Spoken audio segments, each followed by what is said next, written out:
नमस्कार, कंज्यूमर अड्डा में आपका स्वागत है। आपके साथ मैं हूं विपिन भट्ट और आज हम बात कर रहे हैं 5 किलर बैक्टीरिया की। जी हाँ, एक रिपोर्ट आई है लैंसेट की जो ये बताती है कि भारत में ऐसे 5 किलर बैक्टीरिया हैं जिन्होंने सन 2019 का ये आंकड़ा वो देते हैं और कहते हैं कि करीब 7 लाख लोगों की जान ले ली है। हम तो कोरोना वायरस को ही मान रहे थे कि एक डेडली वायरस आ गया है जो इतनी जानें ले रहा है, जिसने हमारी जिंदगियां रोक दी है, लेकिन ये 5 बैक्टीरिया ऐसे जिन्होंने एक साल के अंदर 7 लाख जानों को लील लिया, तो ये कितने खतरनाक होंगे और इस रिपोर्ट के क्या मायने हैं, हमें कितना सावधान रहना चाहिए, क्या ये बैक्टीरिया इस हद तक जानलेवा है कि कोई इलाज इन्हें ठीक नहीं कर सकता, कोई इलाज इन्हें सही नहीं कर सकता।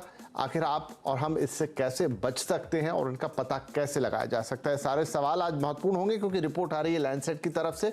इस पर डिटेल में बातचीत होगी, एक बड़ा पैनल हमारे साथ होगा, लेकिन रिपोर्ट की कुछ और चीजें देख लेते हैं। कौन से हैं ये बैक्टीरिया और क्या कर रहे हैं, जाने आखिर क्यों जा रही है, किस तरीके से जा रही है। देखते हैं क्या कहती है लैंसेट की ये रिपोर्ट। देखिए, 5 बैक्टीरिया लाखों मौतें। भारत में 5 बैक्टीरिया हैं जो जानलेवा हैं। कौन से हैं ये बैक्टीरिया और क्या कर रहे हैं? 2019 में इन 5 बैक्टीरिया की वजह से भारत में करीब 7 लाख 6.8 लाख मौतें हैं। इन्हें करीब 7 लाख का ये आंकड़ा है। 33 बैक्टीरिया से कुल ऑलमोस्ट 14 लाख के आसपास इसमें मौतें हैं। 13.7 लाख मौतें ये 33 बैक्टीरिया की फैमिली कर रही है। दुनिया में 33 बैक्टीरिया से करीब 77 लाख मौतें। ये एक साल के अंदर का आंकड़ा है, ध्यान दीजिएगा, एक साल के अंदर ये सब कुछ हो रहा है। दुनिया में 5 बैक्टीरिया से करीब 40 लाख मौत, यानी कि कुल 4-5 बैक्टीरिया मिलाकर पूरी दुनिया में इतनी जान ले रहे हैं, इतने लोगों को मार रहे हैं। और ये भारत में भी एक साल के अंदर करीब 7 से 8 लाख लोगों को अपना शिकार बना रहे हैं।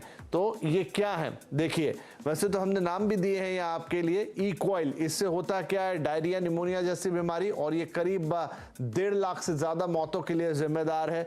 एस निमोनिया, इससे सेप्सिस और निमोनिया जैसी खतरनाक बीमारियां और करीब 1.5 लाख मौतों के लिए ये भी जिम्मेदार। के निमोनिया, ए ऑरियस और बी और ए बोमानी, ये जो नीचे के 2 नाम हैं, इनसे food poisoning, bone infection, pneumonia, blood infection, और ये 1 लाख, दोनों ही 1 लाख से ज्यादा मौतों के जिम्मेदार। एस और इससे फूड पॉइजनिंग और बोन इन्फेक्शन करीब 1.25 लाख मौतों के लिए ये जिम्मेदार। तो ये 5 बैक्टीरिया मिलकर आखिर कैसे इतने लोगों की जान ले रहे हैं? हमने तो, जैसा मैंने कहा, कोरोना में सुना कि इतनी खतरनाक वायरस, फिर भी इतनी जाने नहीं गई जितनी इन वायरस ने चुपचाप से ले ली एक साल के अंदर। तो चलिए इसी पे आज चर्चा करेंगे, विशेषज्ञों से जानेंगे कि आखिर ये बैक्टीरिया कैसे इतना मौत का तांडव हमारे बीच में मचा रहे हैं, उनको रोकने के लिए क्या किया जा सकता है। हमारे साथ है सर गंगाराम हॉस्पिटल के chairman medicine doctor SP Byotra, Indraprastha Apollo hospital के senior consultant infection disease doctor Jatin Ahuja और public health analyst Sameer Bhatia. आप सभी का बहुत बहुत स्वागत है। तो डॉक्टर ब्योत्रा, हम आपसे ही शुरुआत करते हैं। लैंसेट की रिपोर्ट, 5 बैक्टीरिया और लाखों जाने। सर, एज अ लेमैन मुझे तो थोड़ा आश्चर्य हो रहा है क्योंकि हम तो कोरोना को ही वो बड़ा किलर मान रहे थे, लेकिन एक 5 बैक्टीरिया मिलके औसत एक साल में 6 से 7 लाख लोगों को मार रहे हैं। इसमें कोई शक नहीं है कि इन दो आजकल भी अभी भी जो डेवलपिंग कंट्री जितने भी हैं, इनमें अभी भी इन्फेक्शन सबसे इम्पॉर्टेंट काज है डेथ का। जबकि जो डेवलप कंट्रीज जैसे यूरोप, USA है, उसमें सबसे ज़्यादा काजन नॉन कम्युनिकेबल डिजीज़ कहते हैं, जैसे कि लाइफस्टाइल डिजीज़ कहते हैं, diabetes, blood pressure, heart attack, strokes, cancer. लेकिन अभी डेवलपिंग कंट्री जैसे इंडिया जैसे कंट्री हैं, आज भी सबसे जो लार्जेस्ट काज जो है डेथ का, मॉर्टेलिटी, मॉर्बिडिटी जिसको कहते हैं, इन्फेक्शन है। और इन्फेक्शन बहुत सारे हम दुनिया के वन ऑफ द लार्जेस्ट जो TB के पेशेंट इंडिया में होते हैं। ये तो क्रॉनिक डिजीज़ हो गई हैं, बहुत सारी TB है, और देन इसके अलावा टेटनस एंड बहुत सारी। वो देख, अब ये 5 जो बीमारियां जो बहुत मॉर्टेलिटी जिनकी बहुत हाई है, मॉर्टेलिटी मीन जिनके डेथ बेहद कॉमन हो जाती है, जिसमें अभी आपने नाम लिया है, स्टेप निमोनिया होता है, क्लैप्सुलर निमोनिया होती है, एक स्टेफिलोकोकस ऑरियस होता है, एबोमानी जिसको आप कहते हैं, एसिनोबैक्टर होता है, ये डिजीज़ होता है। तो ये एंड ई कोलाई, ये सारियाँ बीमारियाँ हैं। कुछ तो मुंह के रास्ते अंदर जाने से हो सकती हैं लोग, नंबर 2 रेस्पिरेटरी से होता है, कहीं हमारे बॉडी में चोट लग जाती है, कहीं चोट, कहीं से कोई काट जाता है, कोई चीज़ इंसेक्ट बाइट, हम ऊपर उंगली, गंदी उंगली लगा लेते हैं, उससे इन्फेक्शन बॉडी के अंदर चला जाता है। और इन्फेक्शन एक बार बॉडी के अंदर चला जाता है, अगर तो लंग्स में जाए तो उसको लंग्स का इन्फेक्शन, निमोनियाज हो जाते हैं। इंटेस्टाइन में जाता है तो इंट्रास्टर्स कहते हैं, जिसकी वजह से फूड पॉइजनिंग टाइप जिसके कहते हैं, जो एक्यूट अगर बहुत सीवियर हो तो इसके बाद सेप्सिस मतलब हमारे ब्लड के अंदर चला जाता है और उसके टॉक्सिन भी बनना शुरू हो जाते हैं। सेप्सिस जो एक सबसे खतरनाक को चीज़ होती है, और ये इसके लिए जो हमारे स्टेप निमोनी, क्लैप्सुला निमोनी होती हैं।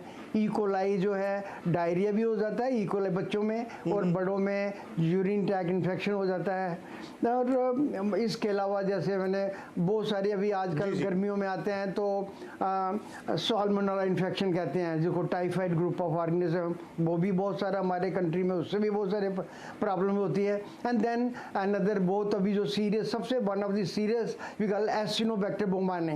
ये एसिनोबैक्टर जो इसको एक अपॉर्चुनिस्टिक इन्फेक्शन कहते हैं, चाहे hospital most of the time ये पड़े होते हैं, साइल में ही होते हैं, और चाहे ये हॉस्पिटल में मिलता है, ये नॉर्मली ऐसे नहीं होता है। और जिसका बॉडी का रेजिस्टेंस कम हो जाता है, खासकर अभी कोविड देखा, पिछले साल कोविड के बाद लोगों को, बहुत सारे लोगों को निमोनिया होता था, उसके बाद स्टेरॉइड भी देने पड़ते थे, बॉडी रेजिस्टेंस बहुत कम हो जाता है, और उन लोगों को एबोमाइनिजन एसिनोबैक्टर इन्फेक्शन जो कि बहुत रेजिस्टेंट ऑर्गेनिज्म तरह होता है, इसके इफेक्ट मेडिकेशन बहुत कम होती है। जो आपने जो 5 जो नाम गिने हैं हमने सारे, अभी भी ई कोलाई भी वो रेजिस्टेंट होता है, स्टेफ निमोनिया होता है, स्टेफिलोकोकस ऑरियस होता है, एंड एसिनोबैक्टर।